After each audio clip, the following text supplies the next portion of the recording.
Zee 24 तास एक पाऊल पुढे। अभिनेत्री करिश्मा कपूरनं फसगत केल्याची तक्रार नागपूरच्या नंदनवन पोलीस स्टेशनमध्ये दाखल करण्यात आली आहे।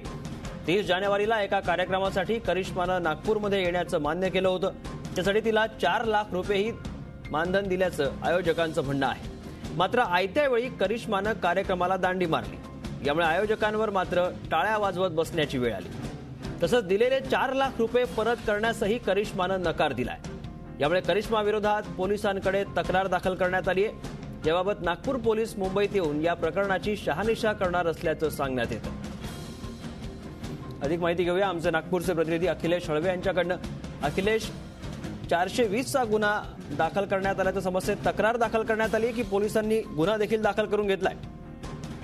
पंकज, नागपूरला 25 तारखेला कार्यक्रम होणार होता। प्रमोद मानमोडे नावाचा नागपूरला बिल्डर आहे। त्यांच्या माध्यमाने नागपूरला निर्मल नगरी हा त्यांनी मोठी टाउनशिपची योजना आखली होती आणि त्याच्या उद्घाटनाकरता, त्याच्या भूमिपूजनाच्या कार्यक्रमाकरता करिश्मा कपूर सर अन्य नागपूरचे नेते येणार होते आणि त्या कार्यक्रमाकरता पैसे घेऊनही करिश्मा कपूर आले नाही, म्हणून नागपूरच्या नंदनवन पोलीस ठाण्यात प्रमोद मानमोडेंनी तक्रार केली आहे। अजून गुन्हा तरी दाखल केला नसला तरी या पूर्ण प्रकरणात पोलीस तपास करणार आहे आणि 420 चे गुन्हा दाखल करावा अशी मागणी बिल्डरच्या माध्यमाने करण्यात आली आहे। सध्या पोलिसात तपास करतात आणि पूर्ण तपासाअंतीच गरज पडल्यास करिश्मावर गुन्हा दाखल करण्यात येईल। पण सध्याची माहिती मिळते त्याप्रमाणे फसवणुकीची तक्रार या बिल्डरनी केली आहे आणि त्याप्रमाणे गुन्हा दाखल करण्याची मागणी देखील प्रमोद मानमोडे नावाच्या बिल्डरनी केली आहे। पंकज, धन्यवाद अखिलेश दिलेल्या माहितीबद्दल। अखिलेश हळवे यांच्याकडनं आपण माहिती घेत होतो। करिश्मा कपूर, अभिनेत्री करिश्मा कपूरवर च्या विरोधात फसवणुकीची तक्रार नागपूरच्या नंदनवन पोलीस स्टेशनमध्ये दाखल करण्यात आली आहे।